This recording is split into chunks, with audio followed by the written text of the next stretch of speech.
Okay, good morning students. അടുത്ത് നമുക്ക് പറയാനുള്ളത് സ്റ്റെപ്സ് ഇൻ പെർട്ട് കാൽക്കുലേഷനാണ് പറയാനുള്ളത്. അതായത് programme evaluation review technique calculate ചെയ്യാനുള്ള സ്റ്റെപ്പുകളെ കുറിച്ചിട്ടാണ് പറയുന്നത്. അതിൽ ആദ്യത്തെ സ്റ്റെപ്പ് എന്ന് പറയുന്നത് locate the activities and events of a project. ഒരു പ്രൊജക്റ്റിൻ്റെ ആക്ടിവിറ്റീസും ഇവൻറ്റും ലൊക്കേറ്റ് ചെയ്യുക. On the basis of this a network diagram is to be drawn. അതിൻ്റെ ബേസിസിൽ ഒരു നെറ്റ്വർക്ക് ഡയഗ്രാം വരയ്ക്കുക. ആദ്യം ഒരു പ്രൊജക്റ്റിൻ്റെ ആക്ടിവിറ്റീസും ഇവൻറ്റുകളും ലൊക്കേറ്റ് ചെയ്യുക. ലൊക്കേറ്റ് ചെയ്തിട്ടുള്ള ആക്ടിവിറ്റികളുടെയും ഇവൻറ്റുകളുടെയും ബേസിസിൽ ഒരു നെറ്റ്വർക്ക് ഡയഗ്രാം വരയ്ക്കുക. രണ്ടാമത് പറയുന്നത് number all the events and activities. എല്ലാ ഇവൻറ്റുകൾക്കും ആക്ടിവിറ്റികൾക്കും നമ്പർ കൊടുക്കുക എന്നുള്ളതാണ് രണ്ടാമത് ചെയ്യേണ്ടത്. മൂന്നാമത് ചെയ്യേണ്ടത് obtain the various time estimate four each activity. ഓരോ ആക്ടിവിറ്റിക്കും അനുയോജ്യമായിട്ടുള്ള ടൈം എസ്റ്റിമേറ്റ് ഒബ്റ്റെയിൻ ചെയ്യുക. അതായത് മോസ്റ്റ് ലൈക്ലി ടൈമിനെ നമ്മൾ TM എന്ന് പറയും. പെസിമിസ്റ്റിക് ടൈമിനെ നമ്മൾ TP എന്ന് പറയും. ഒപ്റ്റിമിസ്റ്റിക് ടൈമിനെ നമ്മൾ TO എന്ന് പറയും. അങ്ങനെ ഓരോ ആക്ടിവിറ്റിയുടെയും ടൈം എസ്റ്റിമേറ്റ് എന്നുള്ളത് ഒബ്റ്റെയിൻ ചെയ്യുക. Obtain the various time estimate four each activity. ഓരോ ആക്ടിവിറ്റിക്കുള്ള ടൈം എസ്റ്റിമേറ്റ് എന്നുള്ളത് ഒബ്റ്റെയിൻ ചെയ്യുക. അതിന് നമ്മൾ മോസ്റ്റ് ലൈക്ലി ടൈം എന്നും പെസിമിസ്റ്റിക് ടൈം എന്നും ഒപ്റ്റിമിസ്റ്റിക് ടൈം എന്നും നമ്മൾ എസ്റ്റിമേറ്റ് ചെയ്യും. മോസ്റ്റ് ലൈക്ലി അല്ലെങ്കിൽ TM എന്ന് പറയും. പെസിമിസ്റ്റിക് ടൈം അല്ലെങ്കിൽ TP എന്ന് പറയും. ഒപ്റ്റിമിസ്റ്റിക് ടൈം അല്ലെങ്കിൽ TO എന്നും പറയും. നാലാമത് പറയുന്നത് calculate the expected time of each activity by using the following formula. അതായത് ഓരോ ആക്ടിവിറ്റിയുടെയും എക്സ്പെക്റ്റഡ് ടൈം കാൽക്കുലേറ്റ് ചെയ്യുക. ഈച്ച് ആക്ടിവിറ്റിയുടെ എക്സ്പെക്റ്റഡ് ടൈം കാൽക്കുലേറ്റ് ചെയ്യുക. അതിനുള്ള ഫോർമുല എന്ന് പറയുന്നത് TE = TO + 4TM + TP / 6. TM എന്ന് പറഞ്ഞാൽ എന്താണ്? TM എന്ന് പറഞ്ഞാൽ മോസ്റ്റ് ലൈക്ലി ടൈമാണ്. TP എന്ന് പറഞ്ഞാൽ പെസിമിസ്റ്റിക് ടൈമാണ്. TO എന്ന് പറഞ്ഞാൽ ഒപ്റ്റിമിസ്റ്റിക് ടൈമാണ്. അപ്പോൾ എക്സ്പെക്റ്റഡ് ടൈം കാൽക്കുലേറ്റ് ചെയ്യാനുള്ള ഫോർമുല എന്ന് പറയുന്നത് TO + 4TM + TP / 6 ആണ്. TOൻ്റെ കൂടെ 4TM കൂട്ടിയിട്ട് TP കൂട്ടിയിട്ട് അതിൻ്റെ 6 കൊണ്ട് ഡിവൈഡ് ചെയ്യുകയാണ് ചെയ്യുന്നത്. By using the expected time estimate of activities find the earliest event time and latest event time for each event. ഈ എക്സ്പെക്റ്റഡ് ടൈം എസ്റ്റിമേറ്റിൻ്റെ ബേസിസിൽ ഓരോ ഇവൻറ്റിൻ്റെയും ഏർലിയസ്റ്റ് ഇവൻറ്റ് ടൈമും ലേറ്റസ്റ്റ് ഇവൻറ്റ് ടൈമും നമ്മൾ എന്ത് ചെയ്യുക? കാൽക്കുലേറ്റ് ചെയ്യുക. By using the expected time estimates of ഈ ആക്ടിവിറ്റീസിൻ്റെ എക്സ്പെക്റ്റഡ് ടൈം എസ്റ്റിമേറ്റ് യൂട്ടിലൈസ് ചെയ്തിട്ട് find the earliest event time and latest event time for each event. ഓരോ ഇവൻറ്റിൻ്റെയും ലേറ്റസ്റ്റ് ഇവൻറ്റ് ടൈമും ഏർലിയസ്റ്റ് ഇവൻറ്റ് ടൈമും കണ്ടെത്തുക. Next calculate the floats associated with each activity. ഓരോ ആക്ടിവിറ്റിയുമായിട്ട് associate ചെയ്തിട്ടുള്ള ഫ്ലോട്ട് കാൽക്കുലേറ്റ് ചെയ്യുക. The activities whose floats are 0 are the critical activities. 0 ഫ്ലോട്ടായിട്ടുള്ള ആക്ടിവിറ്റീസിലാണ് എന്ത്? ക്രിട്ടിക്കൽ ആക്ടിവിറ്റീസ് എന്ന് പറയുന്നത്. Critical path passes through critical activities. Critical path എന്നുള്ളത് ക്രിട്ടിക്കൽ ആക്ടിവിറ്റിയിൽ കൂടെയാണ് പാസ് ചെയ്യുക. Next various time estimate for activities of the critical path is to be added together. It will give total expected duration time. Critical പാത്തിലെ ഓരോ ആക്ടിവിറ്റികളുടെയും time estimate എന്നുള്ളത് add ചെയ്യുക. അത് നമുക്ക് ടോട്ടൽ എക്സ്പെക്റ്റഡ് ഡ്യൂറേഷൻ ടൈം എന്നുള്ളത് provide ചെയ്യും. Various time estimates for activities of the critical path. Critical പാത്തിലെ ആക്ടിവിറ്റികളുടെ ടൈം എസ്റ്റിമേറ്റ് എന്നുള്ളത് ആഡ് ടുഗദർ ചെയ്യുക. It will give total expected duration time. Next standard deviation and variance for each activity can be found by the following formula. ഓരോ ആക്ടിവിറ്റിയുടെയും standard ഡീവിയേഷനും വേരിയൻസും calculate ചെയ്യുക. വേരിയൻസിനെ നമ്മൾ sigma square എന്നാണ് പറയുക. അപ്പോൾ sigma square variance = TP - TO / 6 the whole square. TP - TO / 6 the whole square. Standard deviation calculate ചെയ്യാനുള്ള formula എന്ന് പറയുന്നത് √TP - TO / 6 the whole square. TP - TO / 6 the whole square ആണ് standard deviation calculate ചെയ്യാനുള്ള formula. Sum of the variance of time estimates of all activities are the critical activities. Calculate the standard normal variable Z. അതിനുശേഷം normal variable Z calculate ചെയ്യുക. Z calculate ചെയ്യാനുള്ള formula എന്ന് പറയുന്നത് due date minus expected date of completion / sigma. Due ഡേറ്റിൽ നിന്നും expected date of completion കുറച്ചിട്ട് അതിനെ sigma കൊണ്ട് ഡിവൈഡ് ചെയ്യുകയാണ് ചെയ്യേണ്ടത്. Sigma = standard deviation of the critical path / sum of the variance of critical activities. Critical പാത്തിൻ്റെ സ്റ്റാൻഡേർഡ് ഡീവിയേഷനെ നമ്മൾ root of sum of the variance of critical ആക്ടിവിറ്റീസിൻ്റെ വേരിയൻസിൻ്റെ സമ്മിൻ്റെ റൂട്ട് കൊണ്ട് നമ്മൾ ഡിവൈഡ് ചെയ്യുമ്പോൾ സിഗ്മ എന്നുള്ളത് കിട്ടും. അപ്പോൾ ഇത്രയും കാര്യങ്ങൾ നമ്മൾ പെർത്ത് കാൽക്കുലേഷന് ചെയ്യേണ്ട സ്റ്റെപ്പാണ്. Using the normal curve we can estimate the probability of completing the project within a specified time. Normal curve ഉപയോഗിച്ചുകൊണ്ട് നമുക്ക് സ്പെസിഫൈഡ് ടൈമിൻ്റെ ഉള്ളിൽ പ്രൊജക്റ്റ് കംപ്ലീറ്റ് ചെയ്യാനുള്ള പ്രോബബിലിറ്റി നമുക്ക് എസ്റ്റിമേറ്റ് ചെയ്യാൻ കഴിയും. ഇതാണ് നമ്മൾ പെർത്ത് കാൽക്കുലേഷൻ്റെ സ്റ്റെപ്പ് എന്ന് പറയുന്നത്. അപ്പോൾ ആദ്യം ഓരോ ആക്ടിവിറ്റീസും ഇവൻസിനെയും ലൊക്കേറ്റ് ചെയ്യുക, അതിൻ്റെ ബേസിസിൽ നെറ്റ്വർക്ക് ഡയഗ്രാം വരയ്ക്കുക, ഓരോ ഇവൻസുകളെയും ആക്ടിവിറ്റികളെയും നമ്പർ ചെയ്യുക, അതിനുശേഷം വേരിയസ് ടൈം എസ്റ്റിമേറ്റ് എന്നുള്ളത് ഒബ്റ്റെയിൻ ചെയ്യുക. അതിനെ നമ്മൾ TM, TP, TO എന്നിങ്ങനെ നമ്മൾ പേര് കൊടുത്തിട്ടുണ്ട്. TM എന്ന് പറഞ്ഞാൽ മോസ്റ്റ് ലൈക്ലി ടൈം, പെസിമിസ്റ്റിക് ടൈമിനെ നമ്മൾ TP എന്ന് പറയും, ഒപ്റ്റിമിസ്റ്റിക് ടൈമിനെ നമ്മൾ TO എന്ന് പറയും.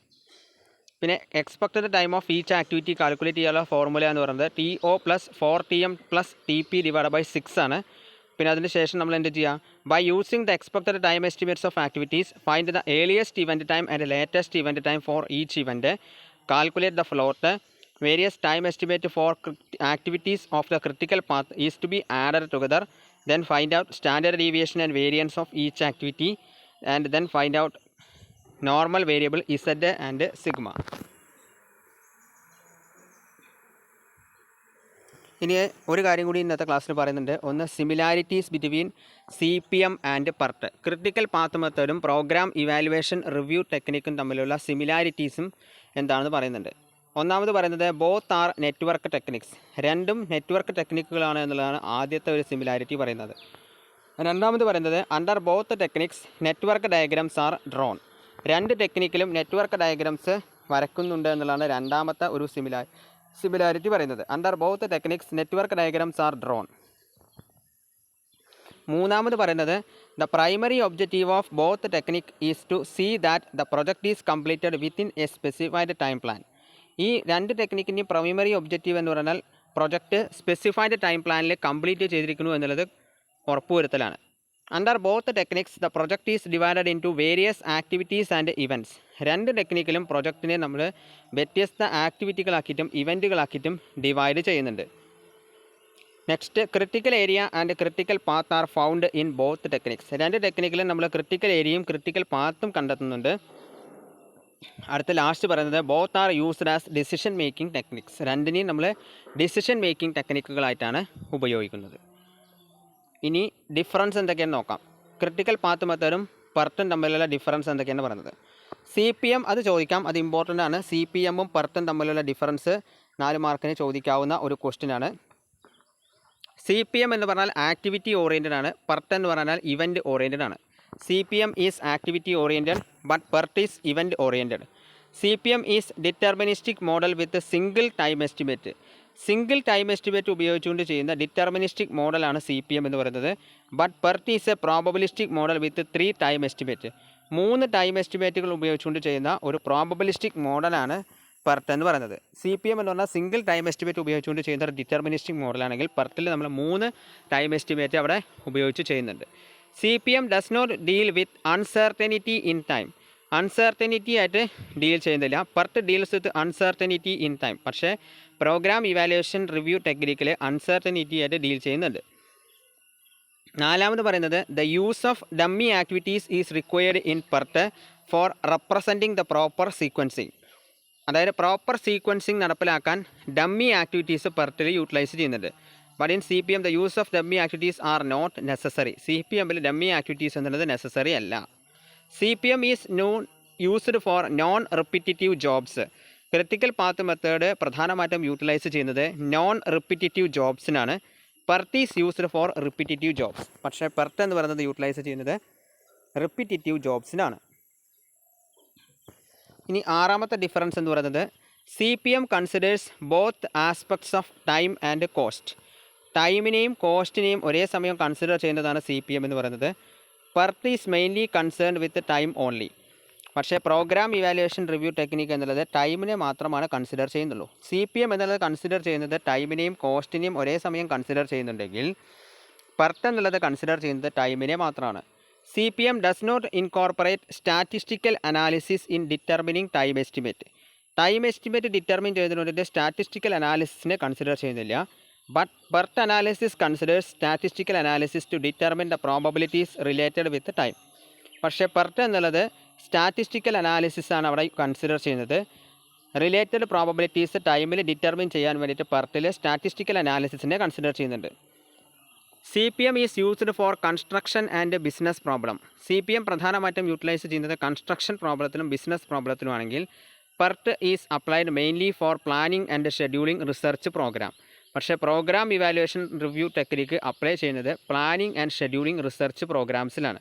റിസർച്ച് പ്രോഗ്രാമുകൾ പ്ലാൻ ചെയ്യാനും ഷെഡ്യൂളിംഗ് ചെയ്യാനുമാണ് PERT എന്നുള്ളത് ഉപയോഗിക്കുന്നത്. CPM is not an important control device when it is compared with PERT. PERTുമായി compare ചെയ്യുന്ന സമയത്ത് CPM എന്നുള്ളത് ഒരു ഇമ്പോർട്ടൻറ്റ് കൺട്രോൾ ഡിവൈസ് അല്ല. If changes are introduced on the network then it will force to repeat the entire evaluation of the project each time. അതായത് നെറ്റ്വർക്കിൽ changes introduce ചെയ്ത് കഴിഞ്ഞാൽ entire evaluation of the പ്രൊജക്റ്റിനെ അതെന്ത് ചെയ്യുന്നുണ്ട്, ഫോഴ്സ് ചെയ്യുന്നുണ്ട്. But PERT is an important control device. പക്ഷേ PERT എന്ന് പറയുന്നത് എന്താണ്, ഒരു ഇമ്പോർട്ടൻറ്റ് കൺട്രോൾ ഡിവൈസ് ആണ്. It assist the management in controlling the project control ചെയ്യുന്നതിന് വേണ്ടി മാനേജ്മെൻറ്റിനെ PERT എന്നുള്ളത് അസിസ്റ്റ് ചെയ്യുന്നുണ്ട്. Next, crashing is applicable in CPM but it is not applicable in PERTൽ അത് അപ്ലിക്കബിൾ അല്ല. In CPM critical path is determine on the basis of ഫ്ലോട്ടിൻ്റെ ബേസിസിലാണ് CPMൽ ക്രിട്ടിക്കൽ പാത്ത് ഡിറ്റർമിൻ ചെയ്യുന്നത്. പക്ഷേ PERTൽ critical path is determined on the basis of സ്ലാക്കിൻ്റെ ബേസിസിലാണ് PERTൽ ക്രിട്ടിക്കൽ പാത്ത് എന്നുള്ളത് ഡിറ്റർമിൻ ചെയ്യുന്നത്. In CPM critical path is determined on the basis of float, while in PERT critical path is determined on the basis of slack. Under CPM, each activity in the network diagram is represented by a circle and arrows are used to indicate sequencing requirement. അതായത് CPMൽ ഒരു network ഡയഗ്രത്തിലെ ഓരോ ആക്ടിവിറ്റികളെയും represent ചെയ്യുന്നത് circle കൊണ്ടും ആരോസും കൊണ്ടുമാണ്. That are used to indicate sequencing റിക്വയർമെൻറ്റുകൾ indicate ചെയ്യാൻ വേണ്ടിയിട്ടാണ് അത് യൂട്ടിലൈസ് ചെയ്യുന്നത്. But in case of PERT, each event is represented by a circle and arrows are used to indicate activities. പക്ഷേ PERTൽ ഓരോ ഇവൻറ്റുകളും റെപ്രസെൻറ്റ് ചെയ്യുന്ന സർക്കിൾ കൊണ്ടും ആരോ കൊണ്ടും റെപ്രസെൻറ്റ് ചെയ്യുന്ന ഓരോ ഇവൻറ്റുകളും ആക്ടിവിറ്റികളെ ഇൻഡിക്കേറ്റ് ചെയ്യാനാണ് സൂചിപ്പിക്കുന്നത്. ഇതാണ് PERTും CPMും തമ്മിലുള്ള വ്യത്യാസം എന്ന് പറയുന്നത്. അപ്പോൾ നമ്മൾ ഇന്നത്തെ ക്ലാസ്സിൽ എന്തെല്ലാം കാര്യങ്ങളാണ് പറഞ്ഞത്? ഇന്നത്തെ ക്ലാസ്സിൽ ആദ്യം നമ്മൾ സ്റ്റെപ്സ് ഇൻ PERT അല്ലെങ്കിൽ program evaluation review technique calculate ചെയ്യാനുള്ള സ്റ്റെപ്പ്, പിന്നെ similarities of CPM and PERT, CPMൻ്റെയും PERTൻ്റെയും similarities, differences between CPM and PERT, critical path മെത്തേഡും പ്രോഗ്രാം ഇവാലുവേഷൻ റിവ്യൂ ടെക്നിക്കും തമ്മിലുള്ള ഡിഫറൻസസ്.